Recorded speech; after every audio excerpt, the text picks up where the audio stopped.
Osho, Bodhidharma, the greatest Zen master.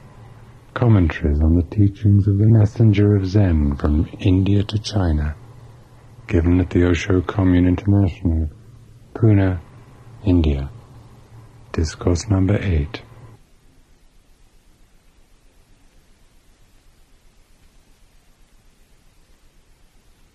Beloved Bhagwan,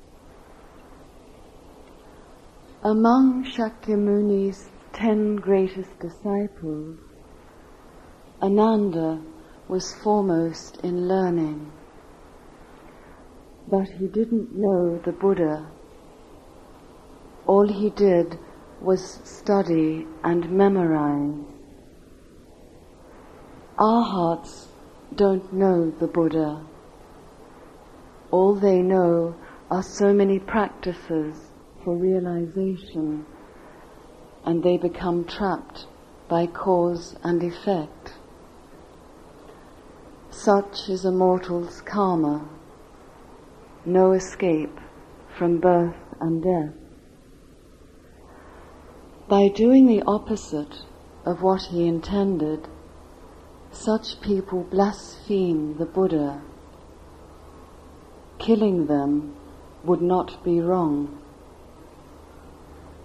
The sutras say, since enchantikas are incapable of belief, killing them would be blameless, while people who believe reach the state of Buddhahood.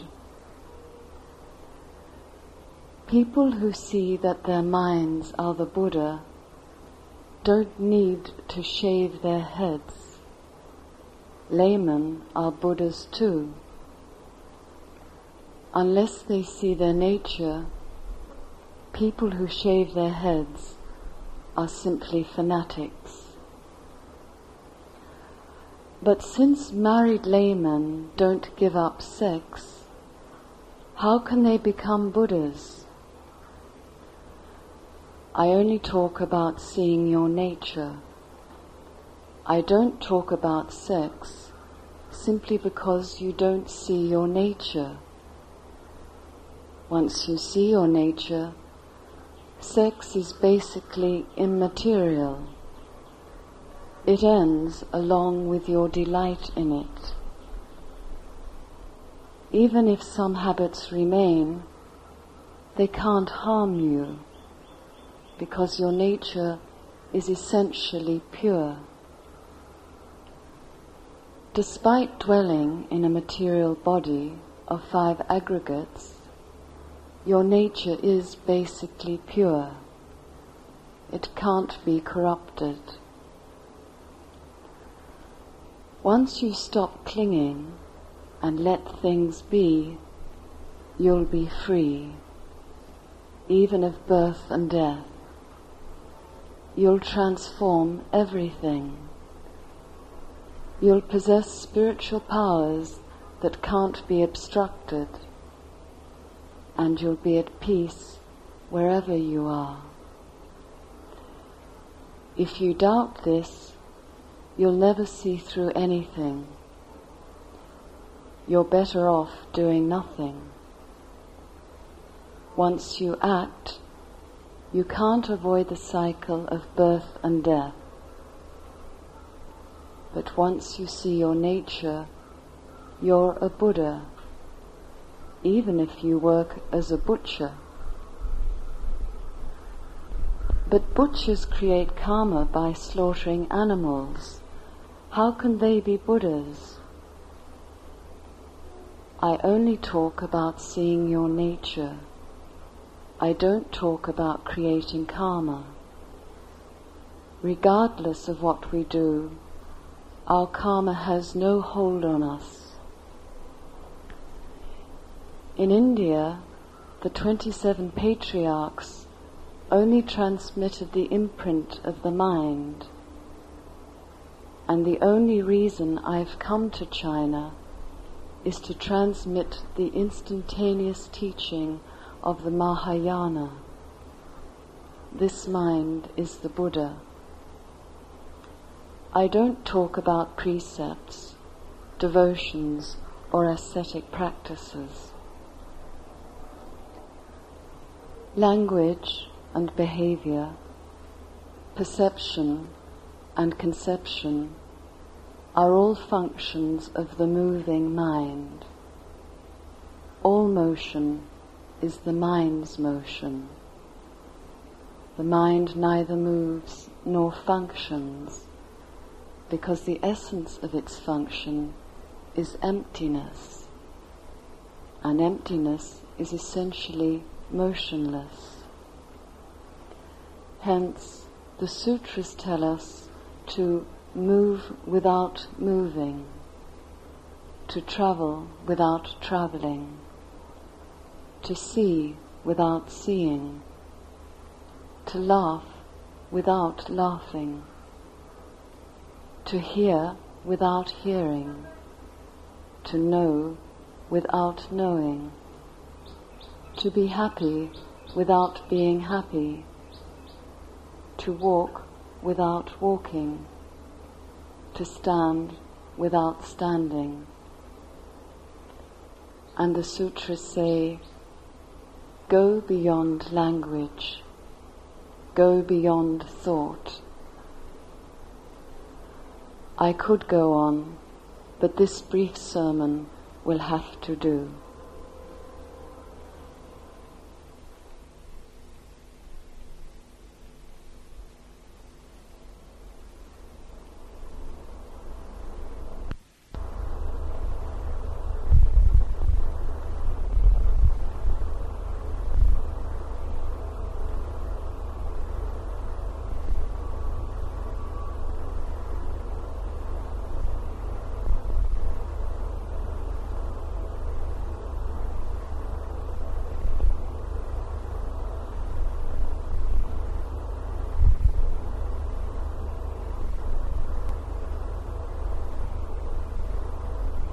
Bodhidharma's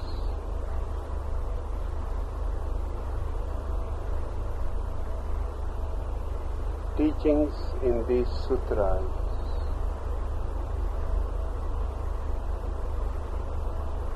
are profoundly interesting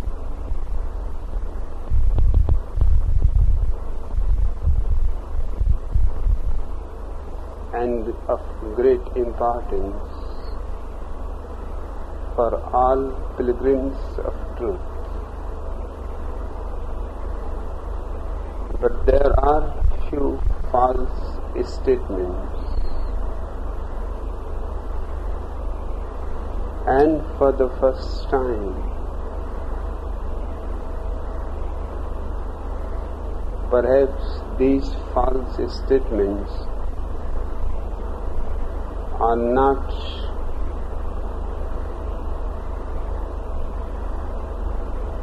due to the misunderstanding of the disciples. These false statements has been made by Bodhidharma himself.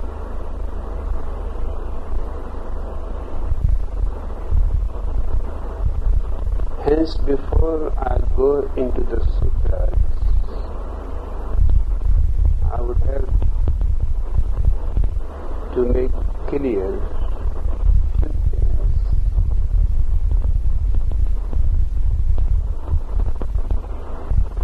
First, the teachings of Gautam Buddha have created two kinds of seekers.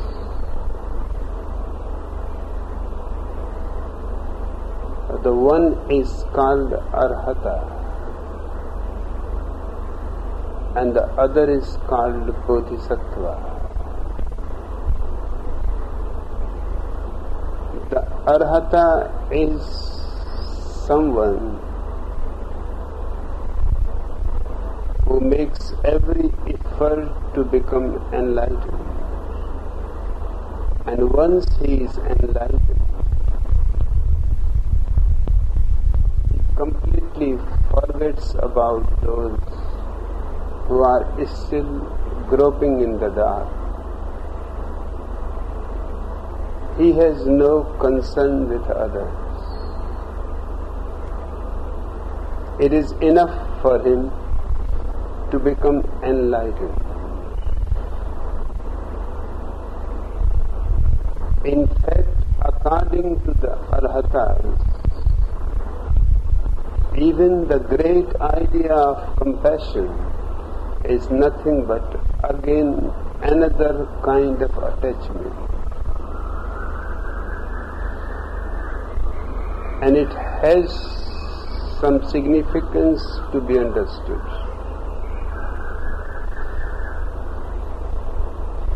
Compassion is also a relationship. Howsoever beautiful and great, it is also a concern with others. It is also a desire.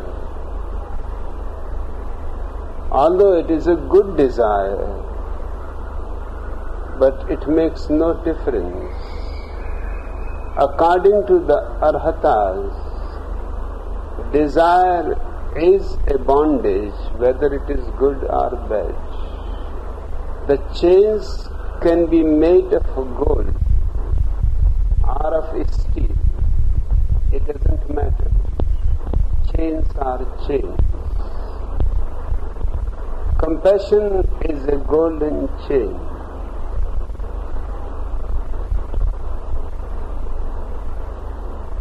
The Arhata insists that nobody can help anybody else at all. The very idea of helping others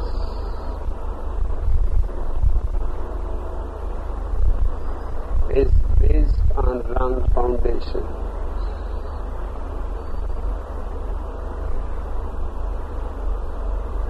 You can help only yourself. It may appear to the ordinary mind that the Arhata is very selfish. But if you look without any prejudice, perhaps he also has something immensely important to declare to the world. Even helping the other is an interference in his life style, in his destiny, in his future. Hence, Arhatas don't believe in any compassion. Compassion to them is another beautiful desire to keep you tethered to the world of attachment. It is another name, beautiful,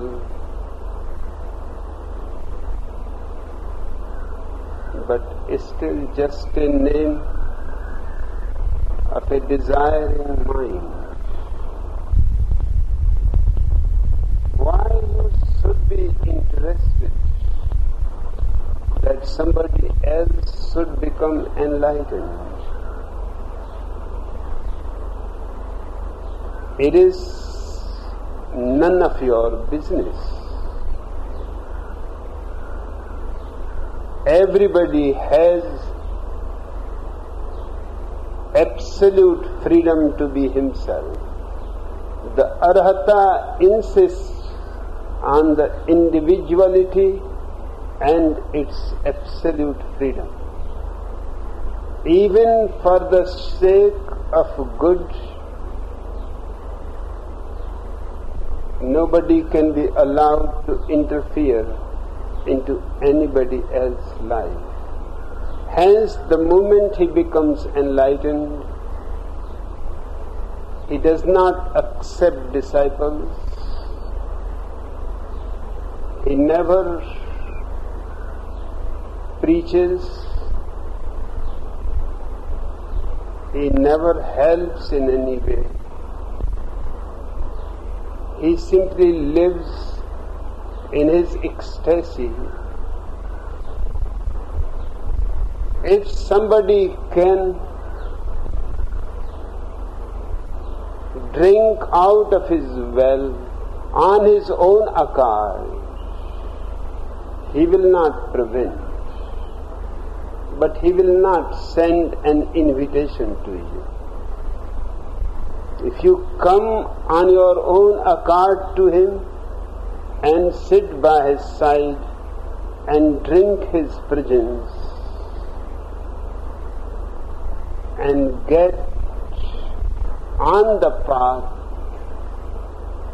that is your business.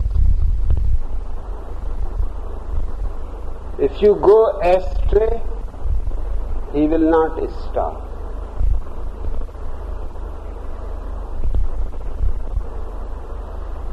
In a certain way, this is the greatest respect ever paid to individual freedom, to the very logical extreme.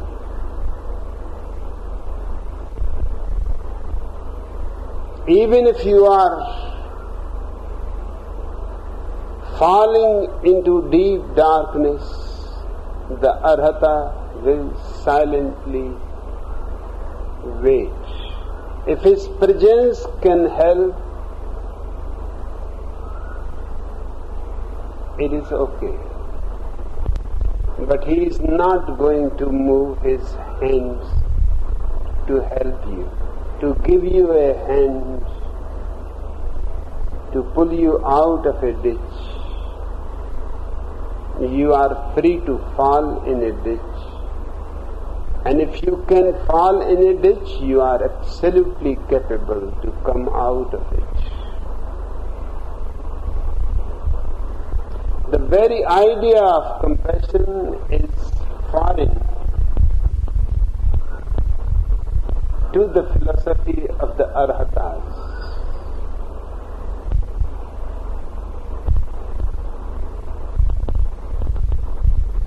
Gautam Buddha accepted that there are few people who will become Arhatas, and their path will be called Hinayana, the small vehicle, the small boat in which only one person can go to the other shore. He does not bother to create a big ship and collect a crowd in the Noah's Ark and take them to the further shore. He simply goes himself in his small boat, which cannot contain two. He is born alone in the world. He has lived and died millions of times alone in the world. Alone he is going to be into the universal source.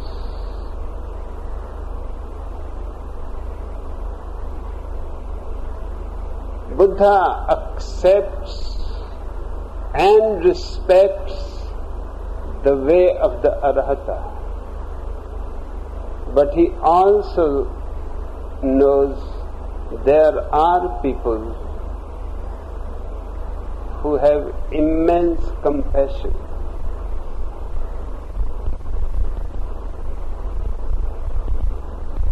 And when they become enlightened, their first longing is to share their joy, to share their truth. Compassion is their way. They also have some profound truth. These people are called Bodhisattvas. They provoke and invite others for the same experience. And they wait on this soul as long as possible to help all seekers who are ready to move on the path. Just they need a guide. Just they need a helping hand. The Bodhisattva can postpone his going to the further soul out of compassion for blind people groping in darkness.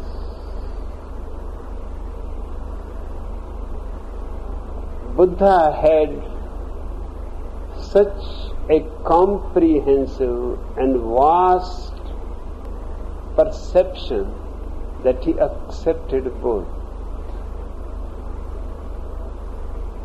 That this is simply the nature of few people to be arhatas, and it is also simply the nature of few other people to be bodhisattvas. And this is the standpoint of Gautam Buddha, that such is the case. Nothing can be done about it. An arhata will be an arhata, and a bodhisattva will be a bodhisattva. Their natures have different destinies. Although they reach to the same goal finally, but after reaching the goal there is a departing of the ways. The arhatas don't stay on this shore even for a single moment. They are tired. They have been long enough in this wheel of samsara, moving through birth and death millions of times. It has already been too much. They are bored and they don't want to stay even a single minute more. Their boat has arrived and immediately they start moving towards the further shore. This is their suchness. And there are bodhisattvas who can tell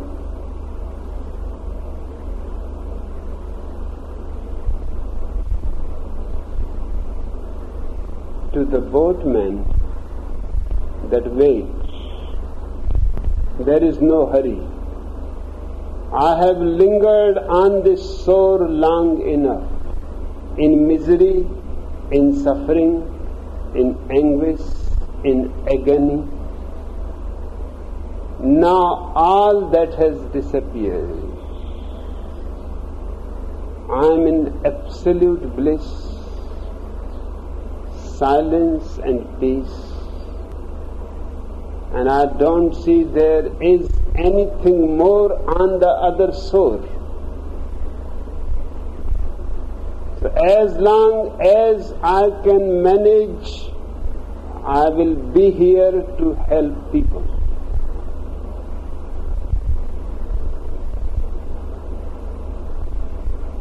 Gautam Buddha is certainly one of those people who can see the truth even in contradictions. He accepts both without making anybody feel lower or higher. But bodhisattvas call their path against the path of the Arhatas, Mahayana, the great vehicle, the great ship. There is just a small boat. Poor fellows, they simply go alone. And there has been a continuous conflict for 25 centuries after Gautam Buddha between these two different approaches.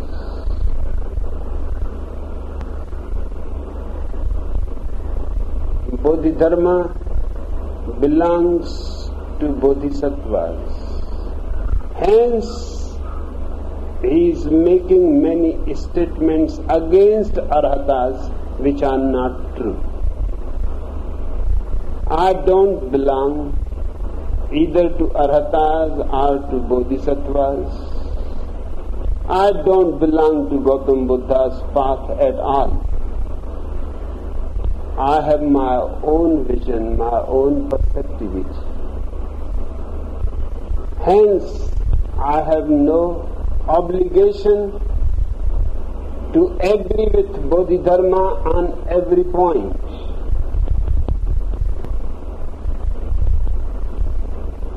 And particularly on this point, even Gautam Buddha would not have agreed with him. He follows a particular party line.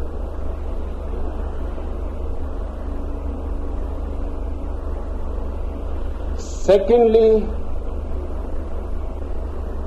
he was an outrageous person.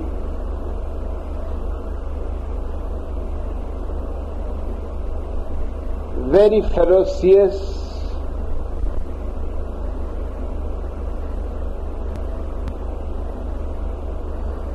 if you have seen his picture, you can use it for making your children afraid.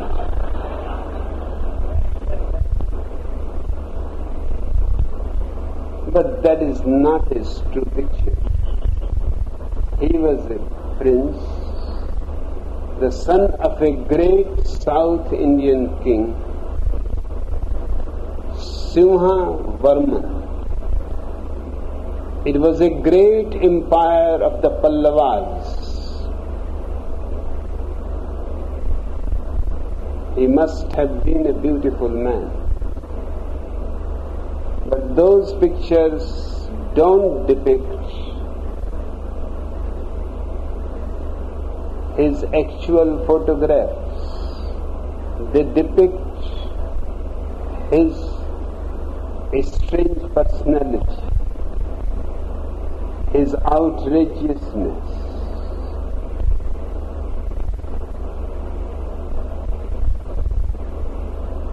So few things he can say which you need not agree with. I will make it clear where he goes saying wrong things, because just he belongs to Mahayana, a particular party, a particular ideology. I have immense respect for both. The same way as Gautam Buddha had.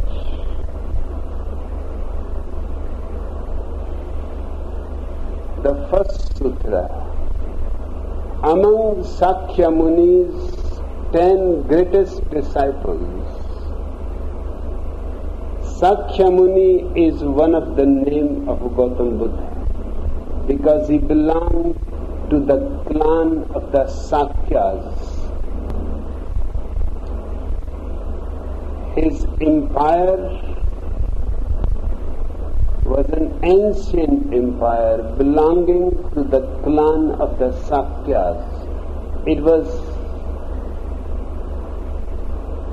a warrior race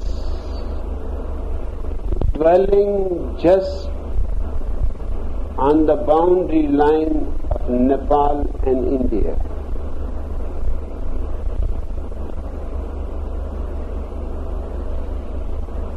Because of the Sakya clan, he is called Sakya Muni. Muni means one who has attained to ultimate silence.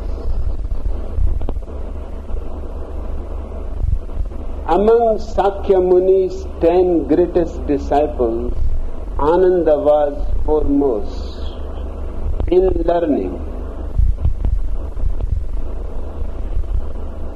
Now, Ananda is a special case and something has to be understood about him.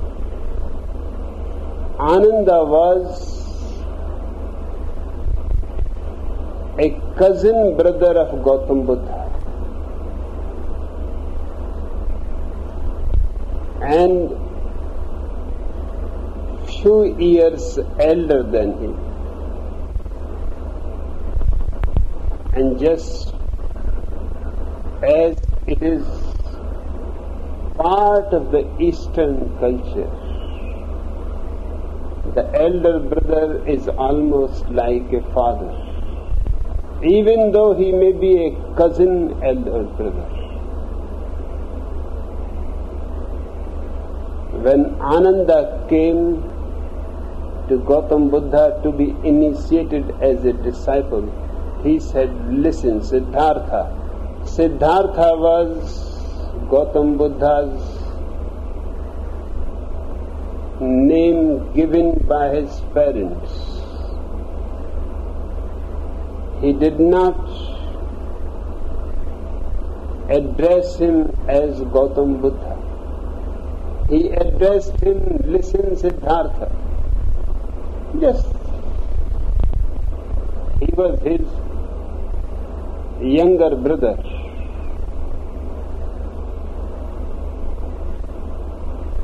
I am going to be initiated by you into sannyas on the path. Once I am your disciple, I will no longer be your elder brother. Once I am your disciple, you will be in a position to order me and I will have to obey. Right now I am in a position to order you and you will have to obey. Before the situation changes, I want few conditions to be remembered.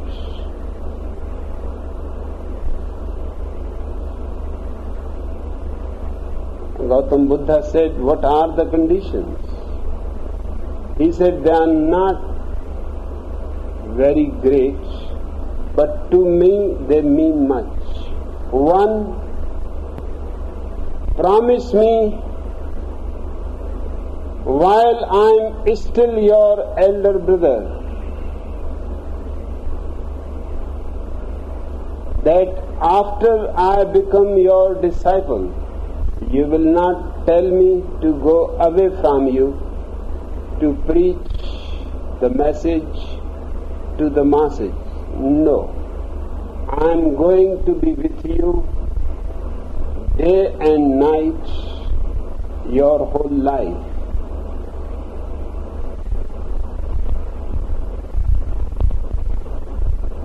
I want to take care of your body, your comfort,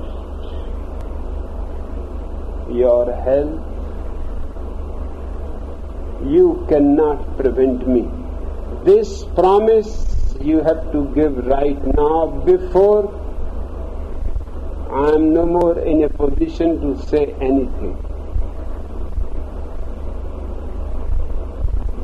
Buddha said, granted. Because as a younger brother, there is no other way in the East. You have to accept respectfully those who are elderly.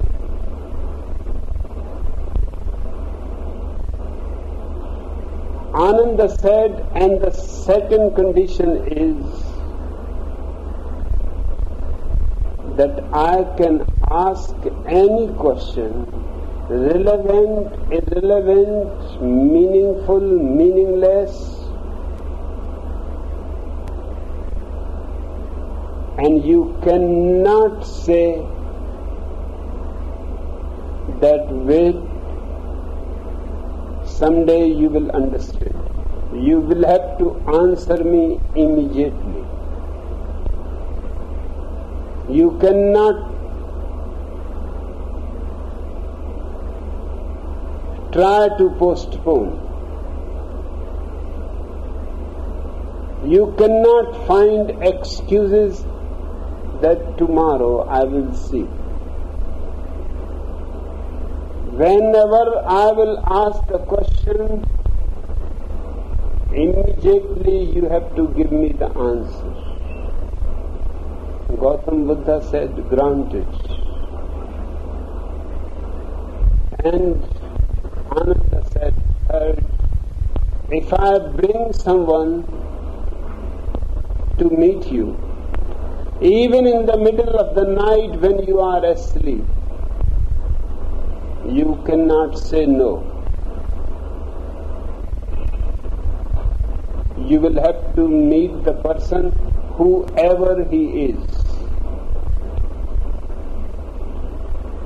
Gautam Buddha laughed and said, granted. But Ananda said, why are you laughing?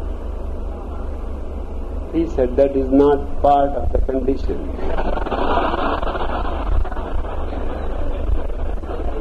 Now you get initiated, and then you can ask the question why I had laughed. Whenever you will ask the question, I will answer it. But three conditions are complete.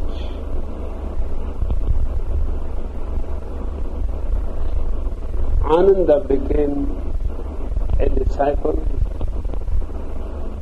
and lived with Gautam Buddha for 42 years continuously, day in, day out.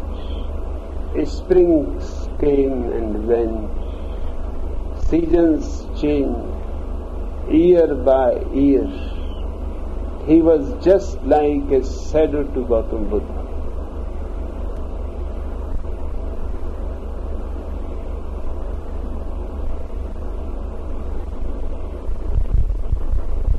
But many people came after Ananda and became disciples and became enlightened. And Ananda remained without enlightenment. And after 20 years, he asked Gautam Buddha,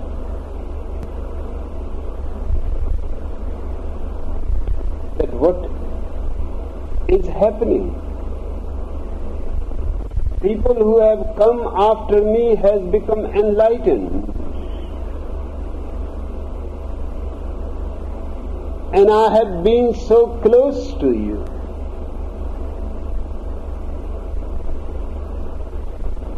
Nobody has heard you more than I have heard you.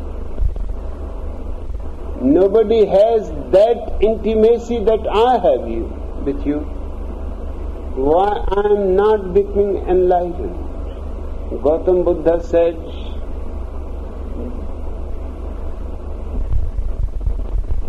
now you can understand why I had laughed. Remember 20 years before, when you have asked before initiation, three conditions, and I had laughed. This was the reason, because your conditions will be a barrier. You cannot forget that you are my elder brother. Even though you have become a disciple, deep down, you know that you are my elder brother. That is your subtlest ego. Although you have been with me more than anybody else, and you have heard me better than anybody else, and you have become so knowledgeable, so learned, you have memorized every sermon that I have given, that you have an immense memory, but you don't have any experience of your own. You can repeat mechanically everything that I have said in 20 years' time.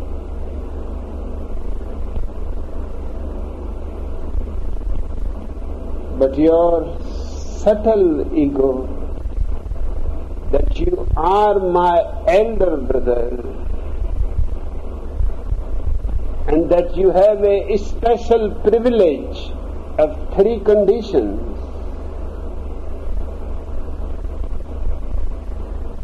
is functioning as a barrier.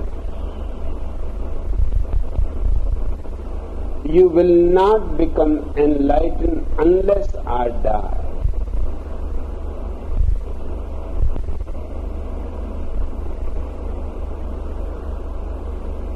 And actually, that's how it happened. After 42 years initiation, Gautam Buddha died, and amongst 10,000 disciples, Ananda was the first who burst into tears when Buddha said, "Now I want to say goodbye to you all. My body is old and tired, and whatever I wanted to say, I have said. And I want now to go into ultimate rest."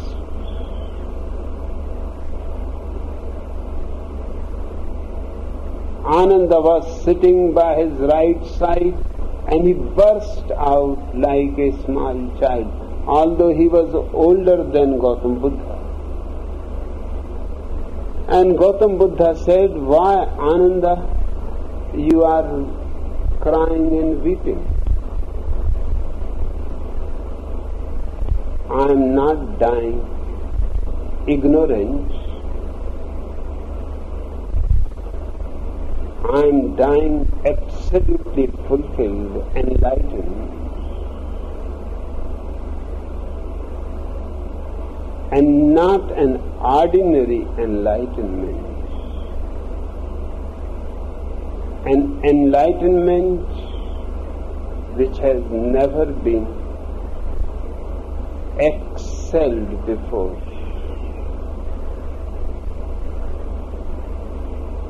And I am dying also immensely fulfilled, because never before so many disciples of a single master have become enlightened as my disciples have become. You should rejoice. And I am going into ultimate rest, because there is no death for me." He said, "I am not weeping for you. You misunderstood me. I am weeping for myself, that for 42 years I have been following you like a shadow, day in, day out. And I have not become enlightened yet. I am still as unconscious as ever. What will happen to me when you are gone?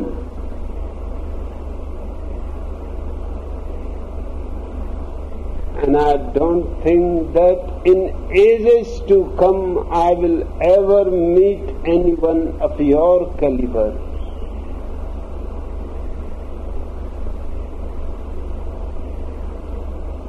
And I will have such opportunity to be so intimate and so close,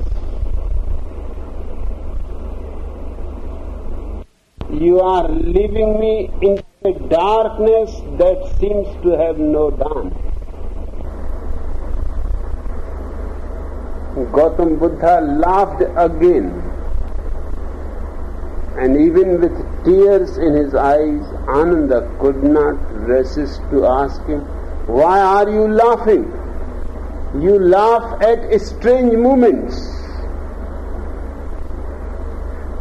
Gautam Buddha said, "Within 24 hours you will know. Because once I am dead, within 24 hours you will become enlightened. Once I am dead, you are no more my elder brother. Once I am dead, your subtle ego will also disappear. It cannot disappear while I am alive." And actually it happened in the same way. Within 24 hours, Ananda became enlightened. He did not leave the place. He did not eat or drink or went to sleep. He remained sitting there with his eyes closed under those two sala trees where Gautam Buddha has lied down and entered into eternal sleep. He remained sitting in the same place with closed eyes, with an absolute determination that he will open his eyes only if his eyes of the inner open. If he becomes enlightened, only then he will see again with his eyes the outside world. Otherwise, he will remain within himself. First, he wants to see his own self-nature. Then only he will move his eyes or move his body from this place. Otherwise, he would die here with such determination, with such absolute commitment. The night that we had seen by him as without a dawn ended quickly within 24 hours. He was enlightened.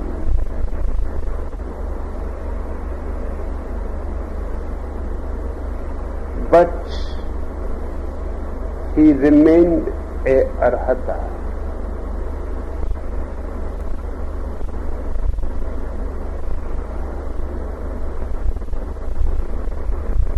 That was his uniqueness, to be an arhata.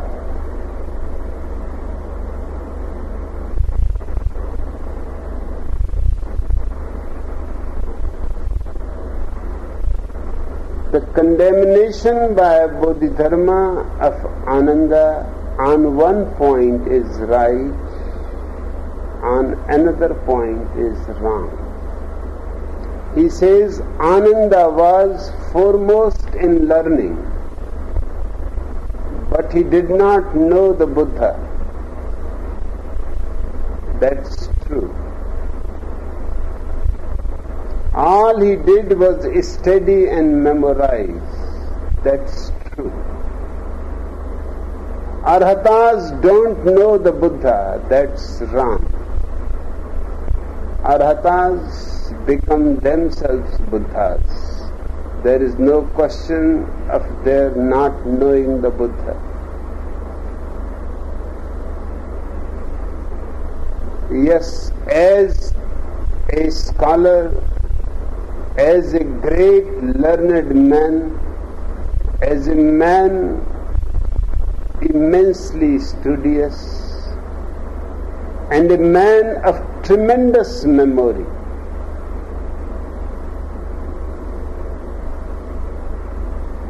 he has not known what nature of enlightenment is, what is the Buddhahood. But it is not because of his being a arhata. The moment he became enlightened, then he became arhata.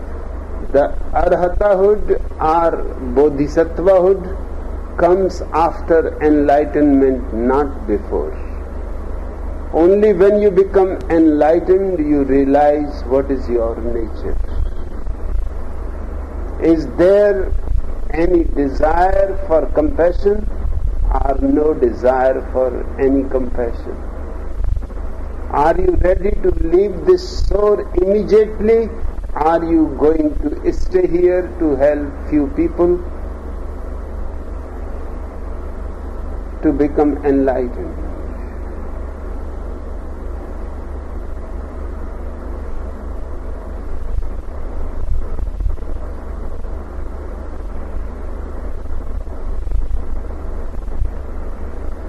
I know this statement that arhatas don't know the Buddha is not the fault of the person who has taken the notes.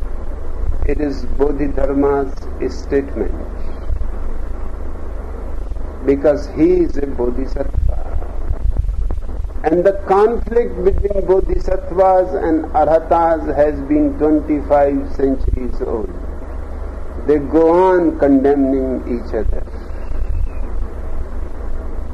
They simply cannot understand a person who becomes enlightened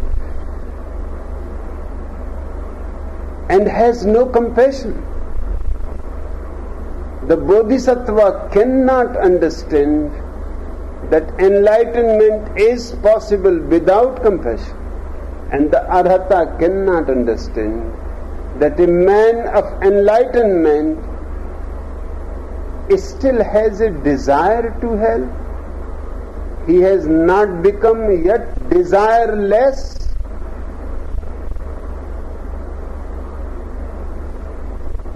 He still wants to interfere into other people's lifestyle.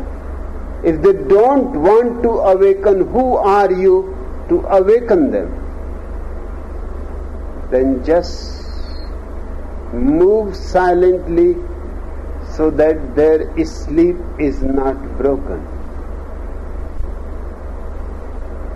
To the arhata, that is real compassion, that you don't want to interfere into anybody's life, that everybody has to live his own life according to his own light, according to his own individuality. And whenever his time comes to become enlightened, he will become enlightened. You cannot force anybody to become enlightened. It is not something that can be persuaded, or somebody can be seduced into it. Neither the arhata can understand the bodhisattva, nor the bodhisattva can understand the arhata. They are such diametrically opposite poles. That's why I say this mistake is not of the note taker. This mistake comes from Bodhidharma himself. He is not a arhata. Now Buddhist countries are divided into sections. For example, Japan belongs to Mahayana, the land of the Bodhisattvas, and Sri Lanka belongs to Hinayana, the land of the Arhatas. In Sri Lanka there is no respect for Zen at all. If you talk about Bodhidharma in Sri Lanka, they will simply laugh at you that that man was mad.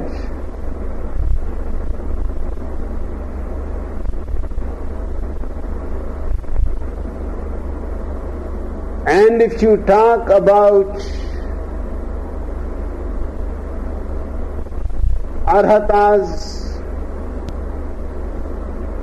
like Ananda in Japan, they will simply say that man was utterly selfish. His whole life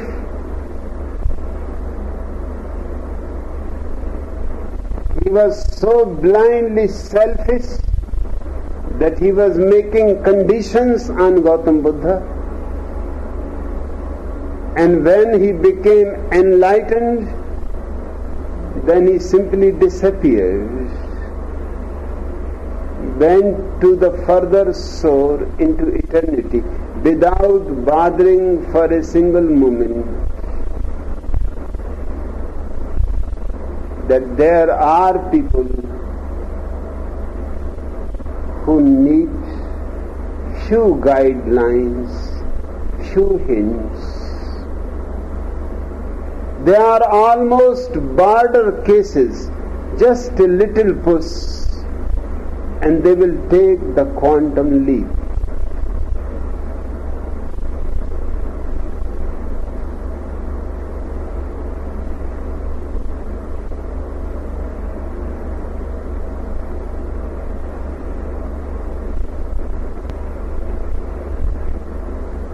But if he was not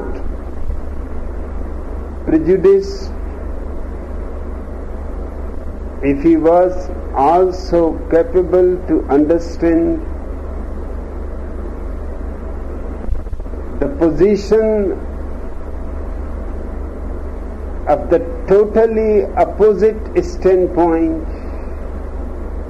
he would have said, Pandits, learned people, scholars don't know the Buddha, and then it would have been perfectly right to use the word Arhat.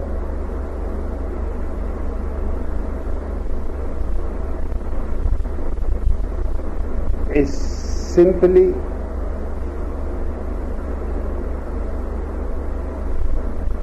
not only wrong, but shows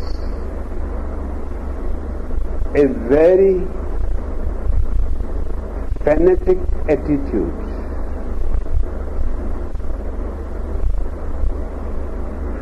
That only I am right and everybody else is wrong. I would like to change the word Arhats by Pandits, scholars, learned people, just to help Bodhidharma come to his senses.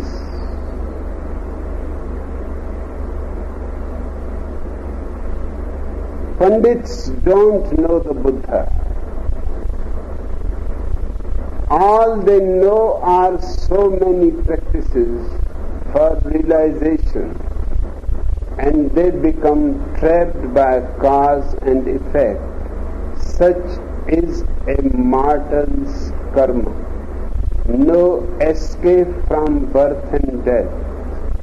By doing the opposite of what he intended, such people blaspheme the Buddha. This statement can be true about the Pandits. But this statement is absolutely wrong about arhatas.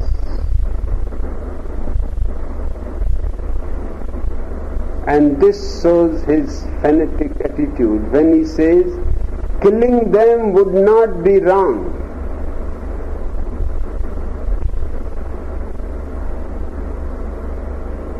I cannot agree with him.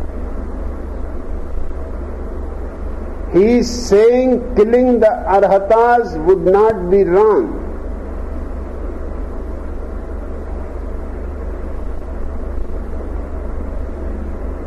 And according to Gautam Buddha, even killing an ant is wrong. And the arhata is at least something better than an ant. But this is his fanatic attitude. And because of this fanatic, outrageous attitude, his picture has been depicted so ferociously. It is certain he would not have bothered. If there was any need to kill an arhata, he would have killed.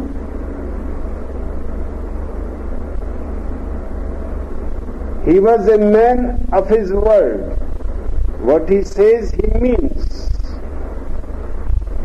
You cannot try to say that it is only symbolic. Bodhidharma does not speak in symbols. He speaks exactly what he means. Killing them would not be wrong. The sutras say, since ekantikas are incapable of belief, killing them would be blameless, while people who believe reach the state of Buddhahood. Now, something else has to be understood. This word ekantikas, it means people who are one-dimensional.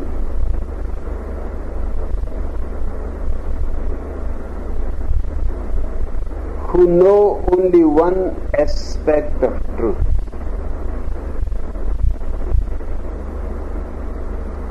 And opposite to ekantikas are people like Mahavira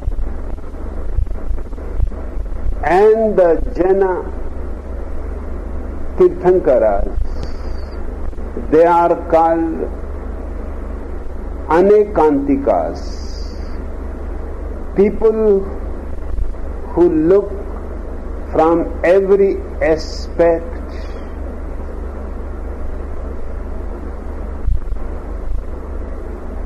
of the truth. Mahavira was so much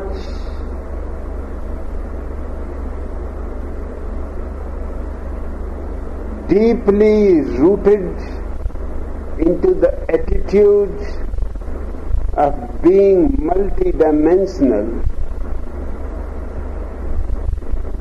that he was the first man in the whole history of mankind to bring the world theory of relativity. It took 25 centuries for the West. Only Albert Einstein, through a very different path, as a scientist, brought the same message, the same philosophy of the theory of relativity. Mahavira says, whatever you say is only relative.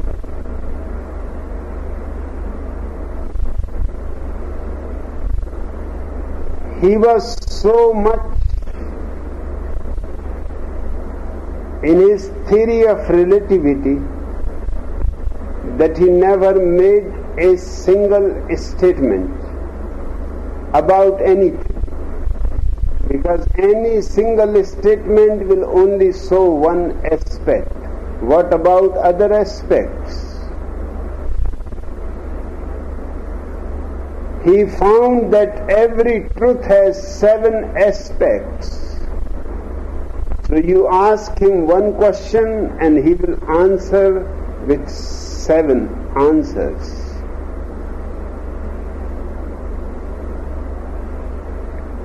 And those 7 answers will be contradicting each other.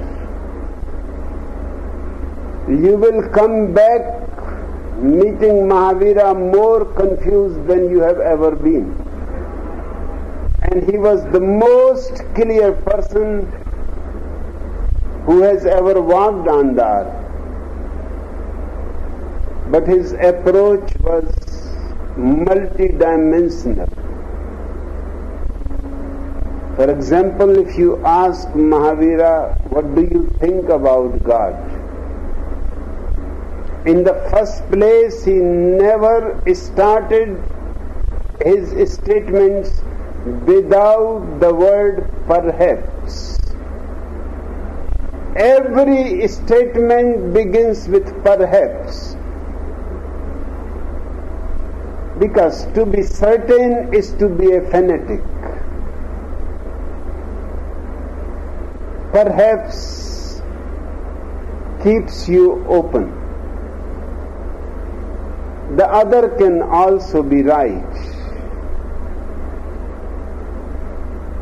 The opposite can also be the right. Perhaps does not close the door.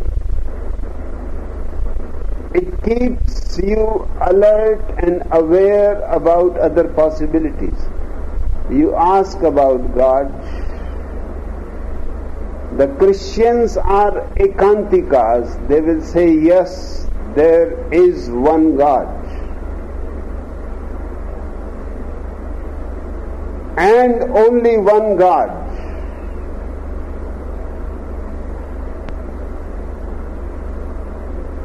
You ask the Mohammedans, they say there is only one God.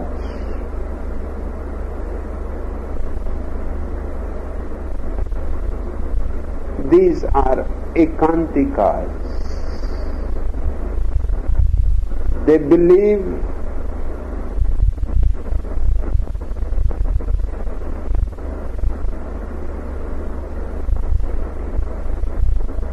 in a way which can be called only one-dimensional. They don't look at other possibilities. They are afraid to look at other possibilities. That's why one God and one prophet, not even 2 prophets for the Mohammedans, because there is danger.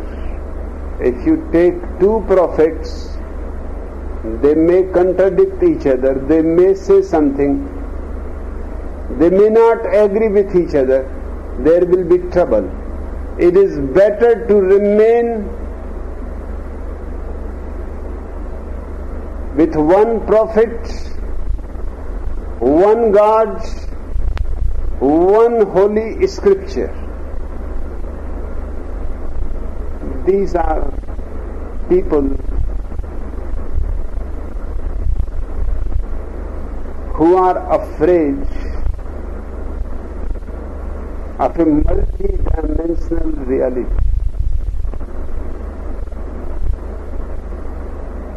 Against these are people like Mahavira, who go to the other extreme. They will not say anything in an absolute way. They will always state everything relatively.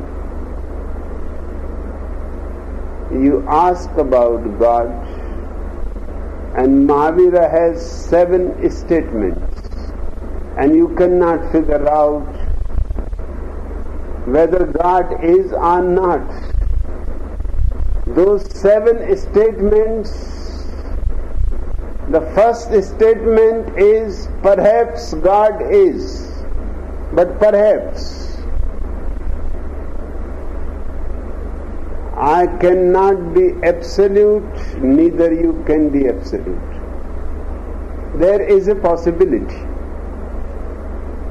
A relative statement. Perhaps there is a God.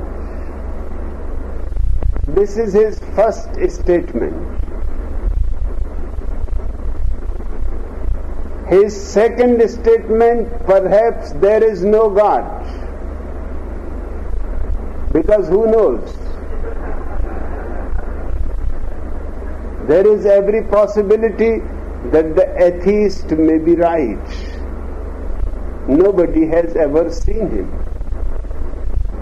So all that we can say is perhaps there is no God. But after saying these 2 statements, perhaps there is God, perhaps there is no God, one is bound to ask, then what I am going to believe? Hence comes his third statement, perhaps both are true.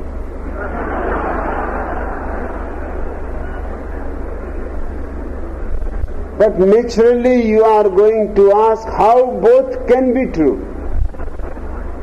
There comes his fourth statement, perhaps both are not true.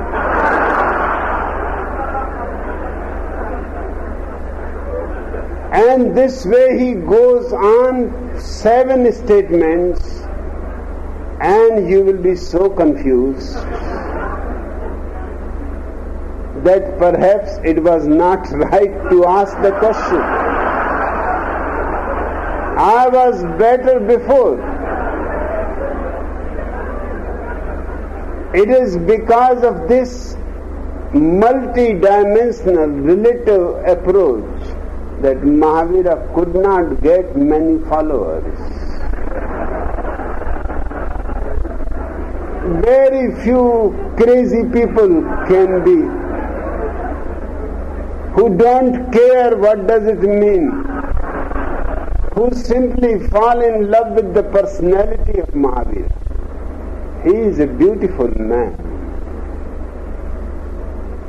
of immense presence and grandeur.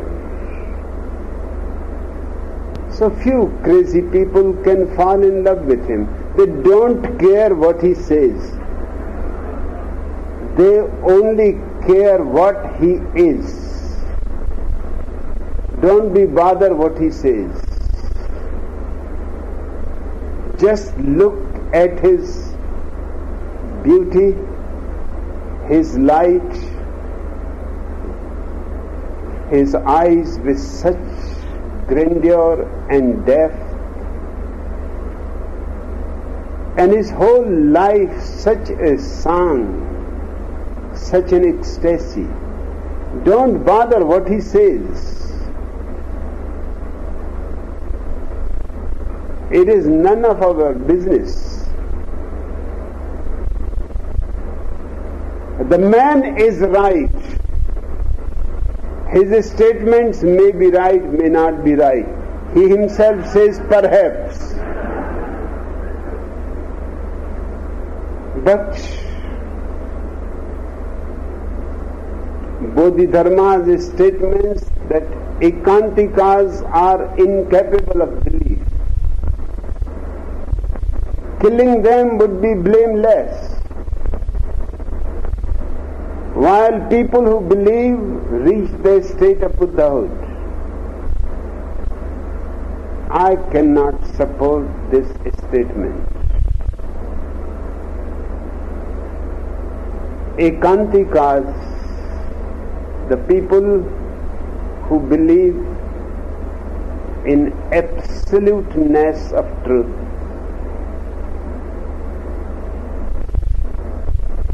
have a right to exist and live according to their light just as people who believe in a relative perception of truth,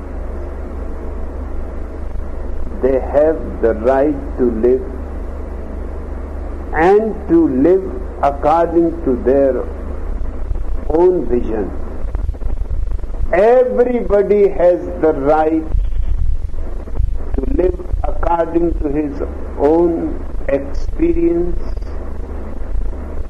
and find his way. Nobody has the right to kill anybody. But Bodhidharma is in a way very sincere. He is simply saying what he sincerely feels. His sincerity cannot be doubted. His statement can be denied, but his intention cannot be denied. Because Christians have been killing Mohammedans, Jews, Mohammedans have been killing Hindus, Hindus have been killing Buddhists. Although nobody says that go and kill those who don't believe in your philosophy, but that's what has been happening all over the world. At least Bodhidharma is sincere enough. He has never killed anybody. But he is saying his attitude in clear-cut terms. That his understanding to him is so valuable, so true, that even if a person who does not follow his understanding has to be killed,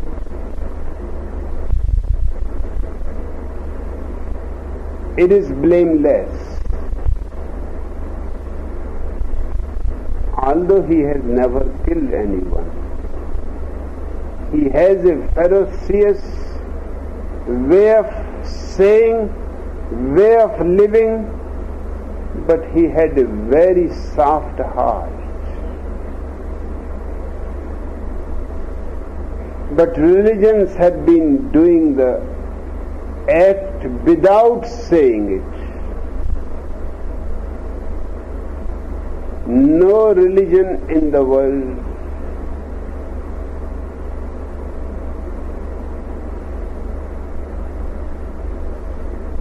can be said to have behaved lovingly, respectfully towards others.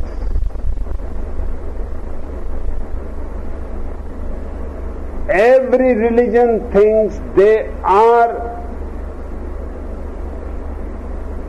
the only right people. They have the monopoly of truth, and everybody else is wrong. My own approach is everybody has the right to be right or to be wrong.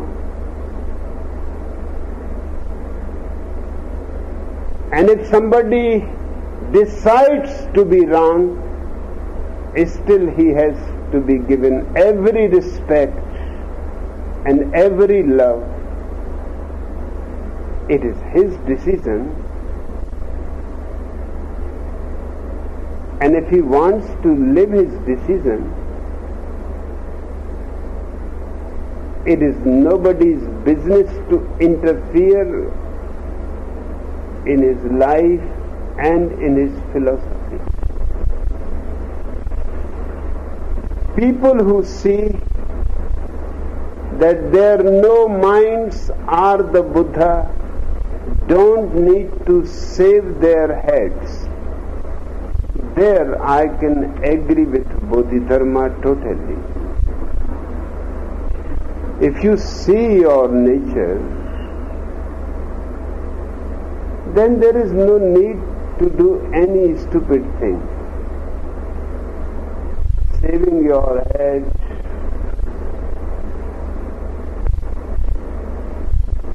or being naked, or standing on your head, or doing all kinds of contortions of your body, which are good in a circus, but not in the search of truth, in the search of your own nature, in the search of God.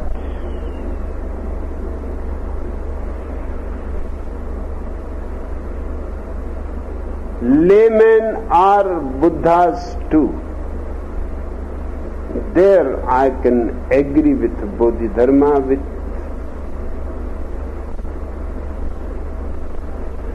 absoluteness. It is not only for the monks to find the truth, even a layman.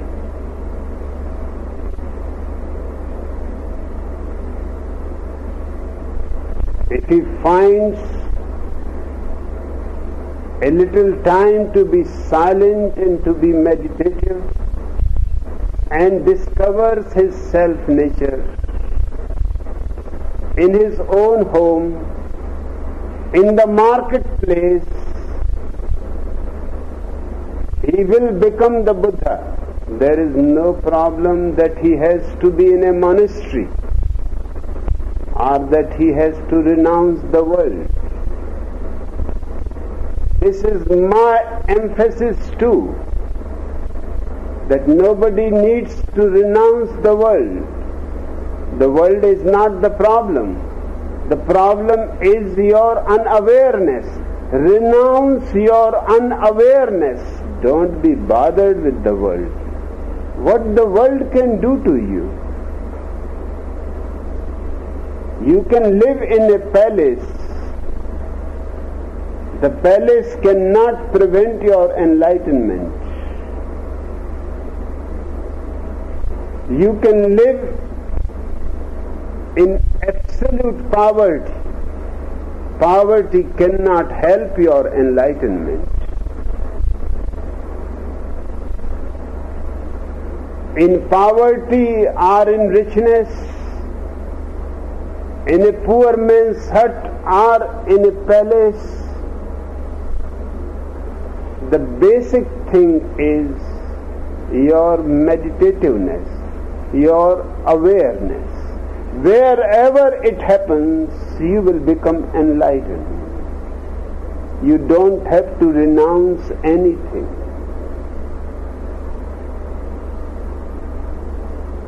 It is absolutely true that laymen are Buddhas too. Unless they see their nature, people who save their heads are simply fanatics. It is something to be understood that Bodhidharma himself, making statements which are statements of a fanatic,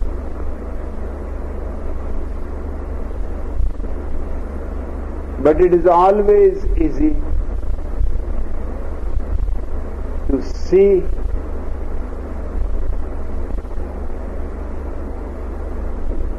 a small straw in somebody else's eye and it is very difficult to see even a camel in your eye. People never think about their own statements, about their own behavior, about their own life. They are always looking at others, and they are very artful, articulate to find what is wrong with somebody else. And they may be carrying thousands of wrongs themselves, and they remain completely unaware. But this is human nature. This is human frailty.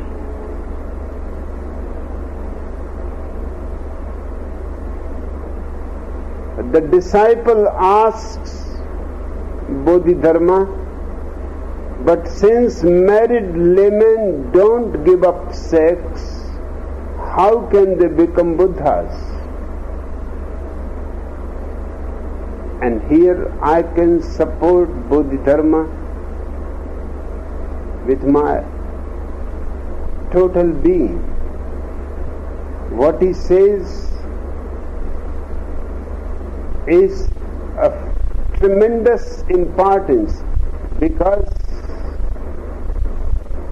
he was saying it 1400 years before.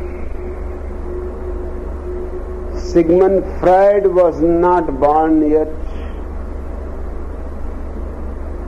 Alfred Adler was still far away in the future.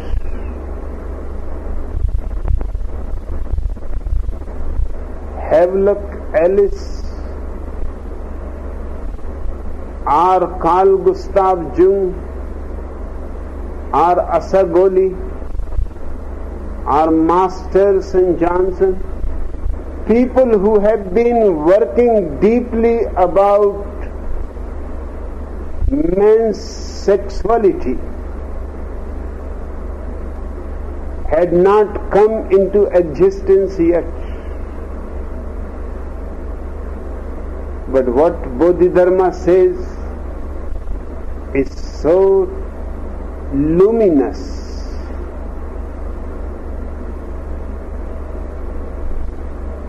so grand and so great, that even this simple statement could have made him a pioneer. He says, I only talk about seeing your nature. I don't talk about sex simply because you don't see your nature. Once you see your nature, sex is basically immaterial. This is great insight. And from a man who was considered one of the greatest saints of Buddhism. The moment you become enlightened, sex is immaterial. It is just the same stuff dreams are made of. It will disappear on its own accord. You don't have to repress it. You don't have to go against it. It ends along with your delight in it. As you become more and more mature in your meditation, sex becomes less and less interesting. The day you become fully attuned with existence, sex disappears just like a dewdrop in the early morning sun.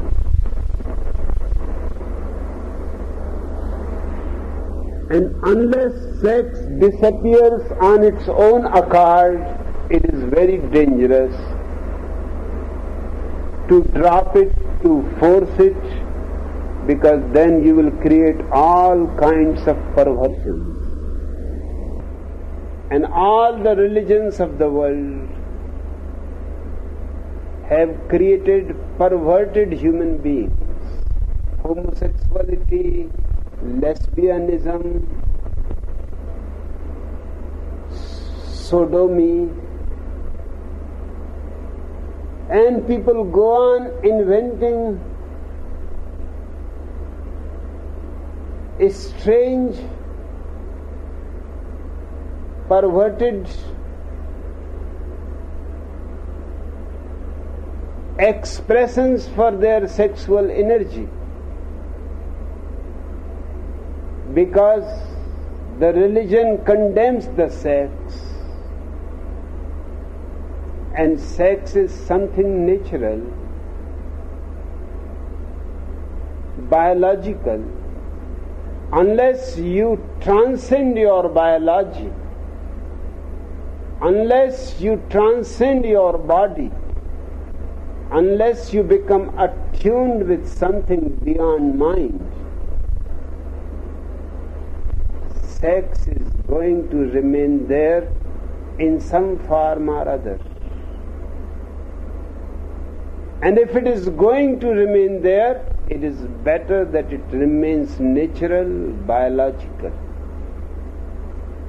Because perverted sex is going into a worse condition.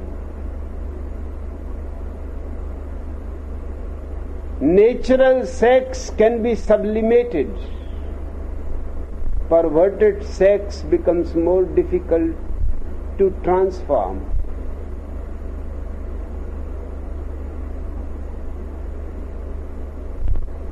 I have never heard any homosexual ever becoming enlightened.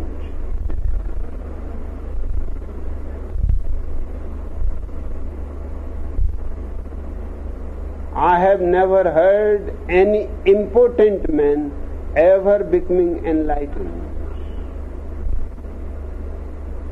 This cannot be just coincidental. In fact, the impotent man should become enlightened sooner than anybody else, because he is born a celibate. All your other celibates are just lousy celibates, leaking from here, leaking from there. The impotent person is absolutely certain that he is a celibate, but the impotent person has never become enlightened.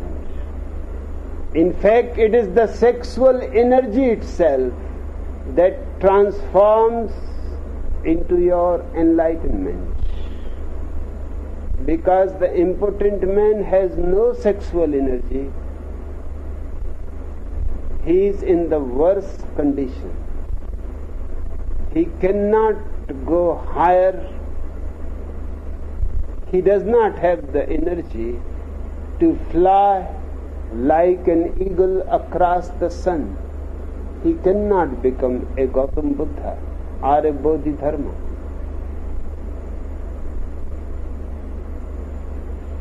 Bodhidharma saying that sex is immaterial, what is important is to know your self-nature, to know your being.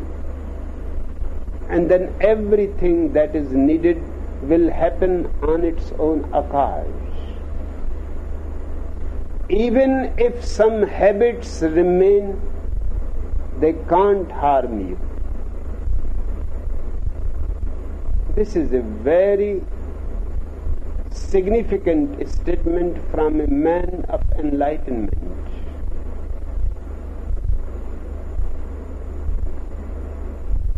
Even if some habits remain, they can't harm you. For example, if you go on smoking,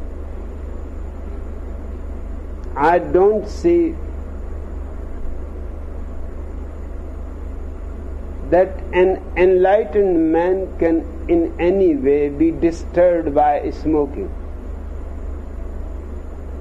Enlightenment,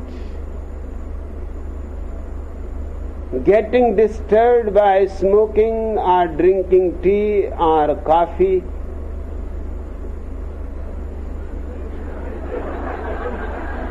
will not be much of any value.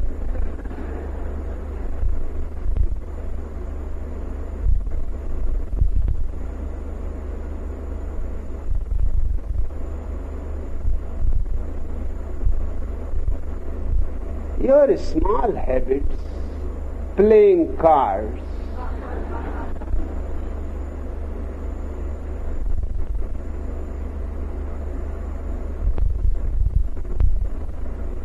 I don't see there is any possibility that it can harm your enlightenment. Bodhidharma here is immensely compassionate and understanding.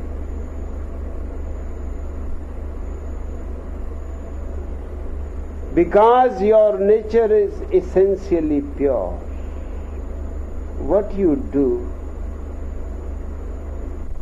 does not make any difference. Once you know your essential pure nature, then everything is allowed to you. Then you are capable to decide for yourself what is right and what is wrong.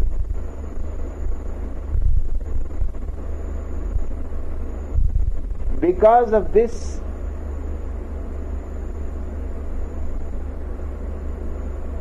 there have been such problems, so much difficulties in understanding each other.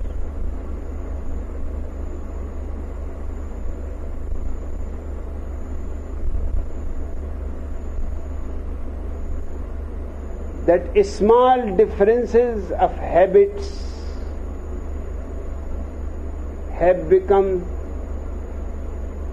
so great barriers of understanding.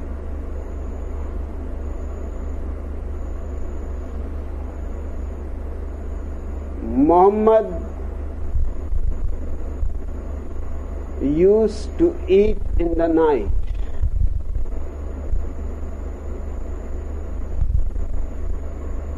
In fact, Mohammedans fast in the day and eat in the night. On their religious days, the whole day they will fast from sunrise to sunset, and in the night they will have a good feast. Now Jainas cannot understand that at all. In the day you can eat, but in the night, and that too on a religious day, when Jainas fast, they don't eat for days, and even they drink water only during the daytime, not in the night. Naturally they think that Mohammedans are doing something wrong. But they don't know the situations in which Muhammad had lived, in which Mohammedanism was born. It is a desert religion where day is so hot.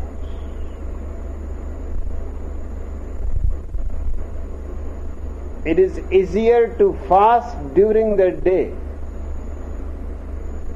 It is easier to feast during the night when things become cooler and when the sky becomes full of stars and desert becomes a beautiful, silent place. In the day, it is just burning hot.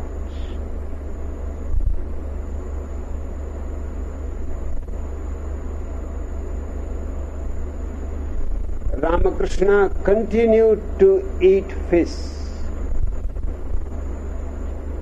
Now Jainas cannot accept Ramakrishna to be enlightened. Can an enlightened man eat fish?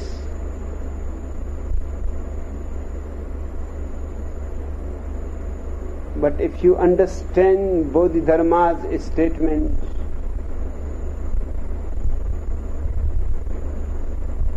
you can forgive Ramakrishna. Just an old habit. Just living in Bengal where rice and fish is the only food.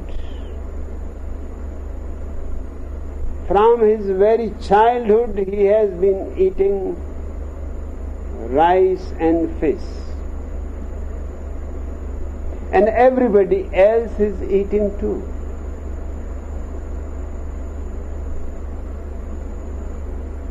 Even when he became enlightened, the old habit continues. It becomes immaterial.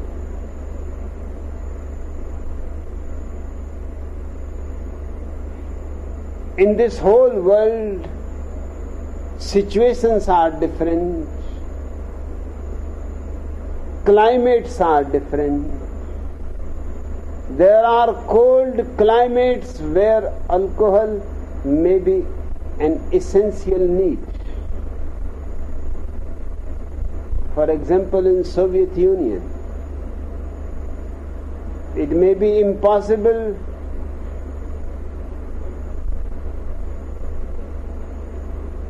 even for the enlightened person not to drink vodka.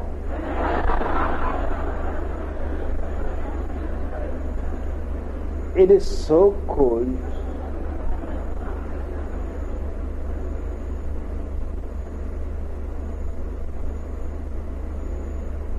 It is freezing even your very blood. A little warmth is needed.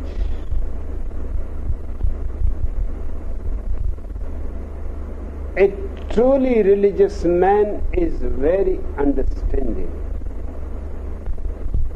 Understanding of different people, of different conditions, different geographical situations, different climates, different ages, different fashions, different habits, and small things cannot disturb a great experience like enlightenment.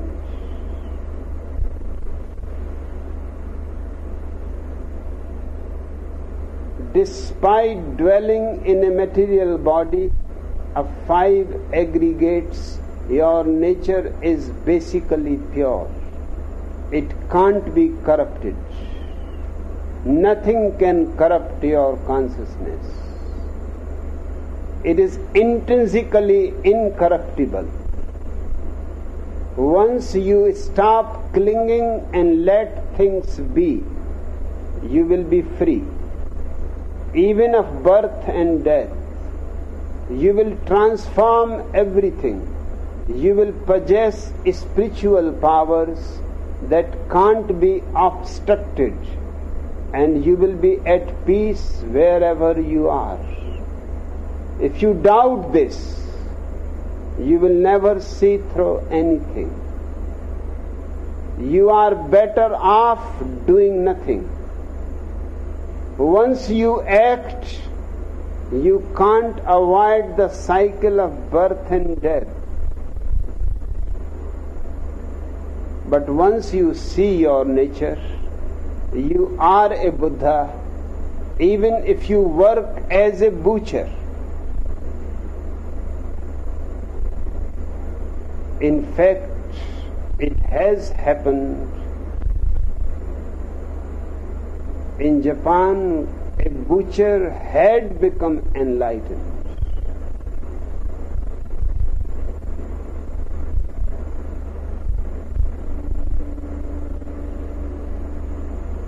And he was the butcher of the emperor.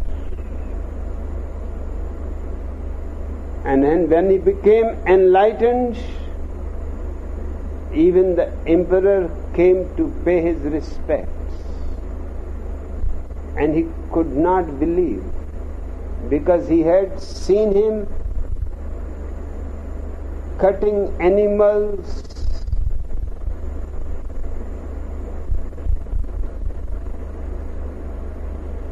just behind his palace.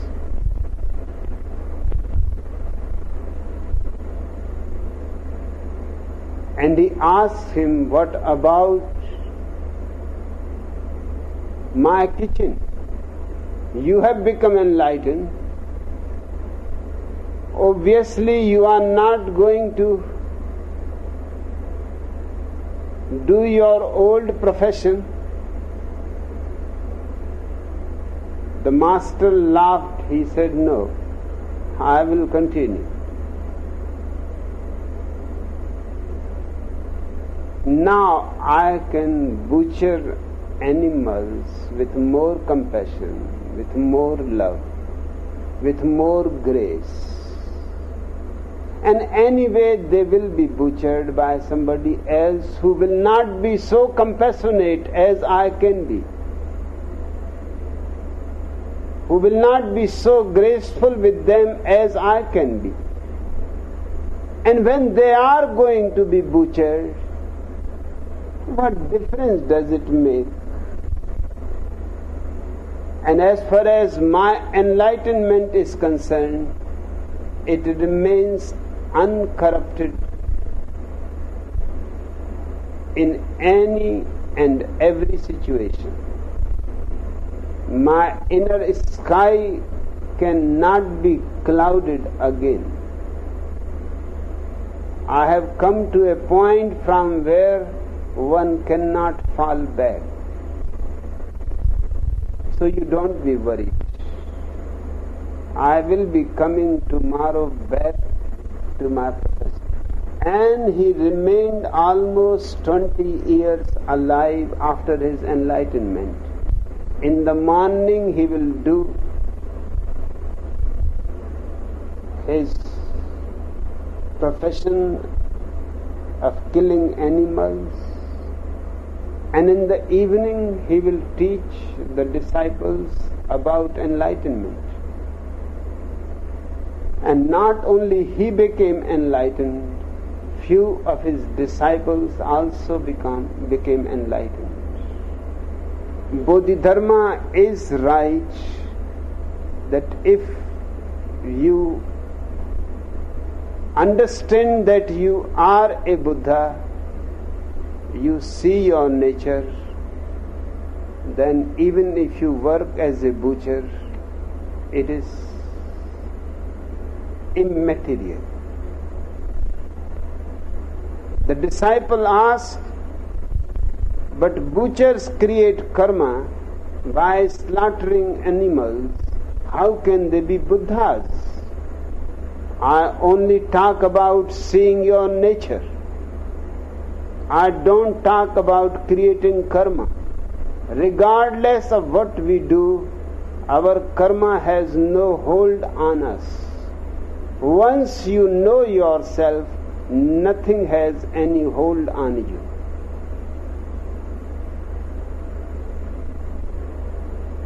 Your freedom is absolutely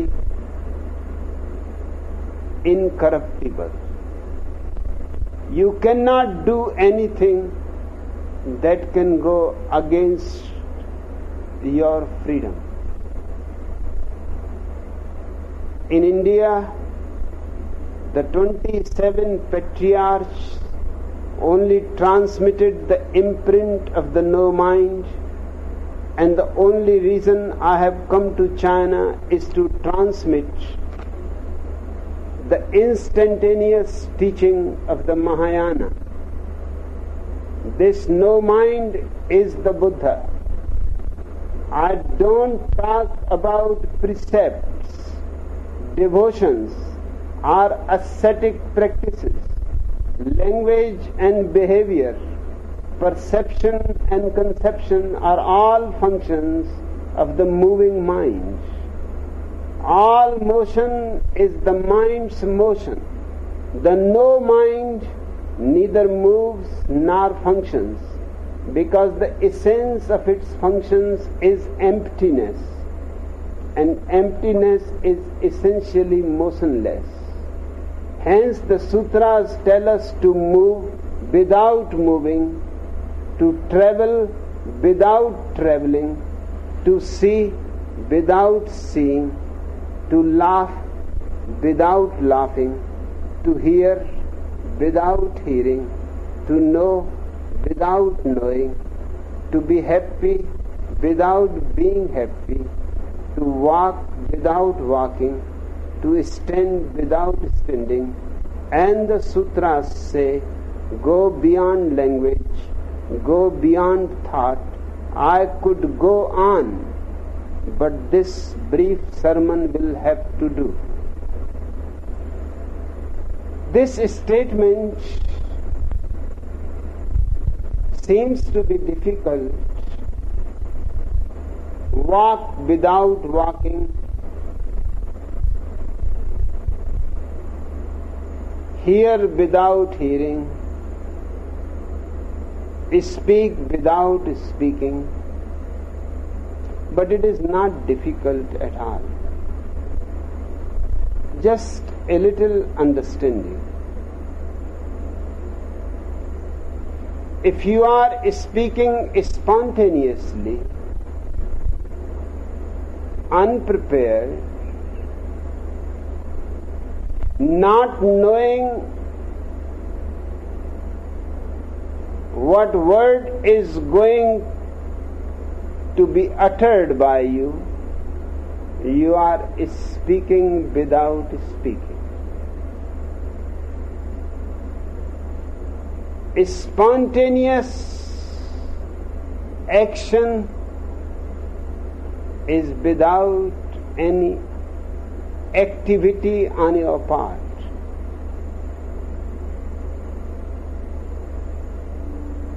You are simply allowing existence to sing its own song.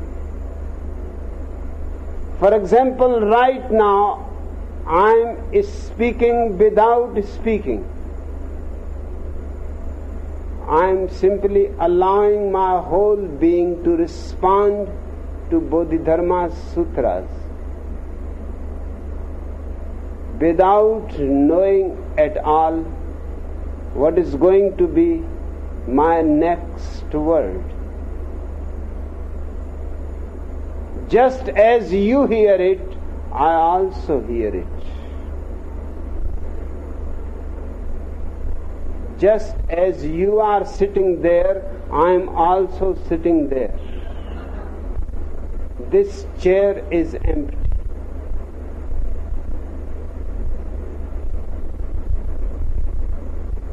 There is a way of speaking when you prepare.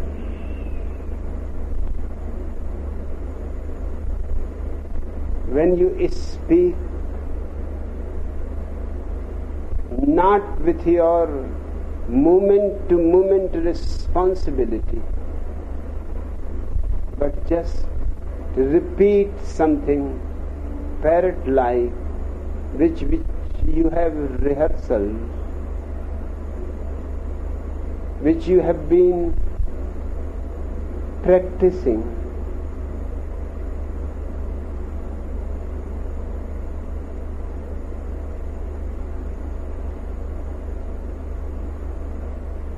All the actions that are enumerated here and many more of your life, you can do in two ways. One is out of awareness in the present moment, unprepared, spontaneous, allowing existence to possess you, speak through you, or act through you. Then you are absolutely out of the trap of your actions or your words. You are just a watcher. You are not acting. You are simply watching whatever is happening.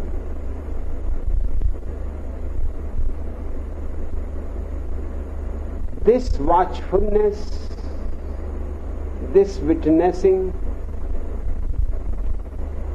is the ultimate secret of creating a religious life, of creating a life of transcendence, a life of spirituality, of enlightenment, of Buddhahood.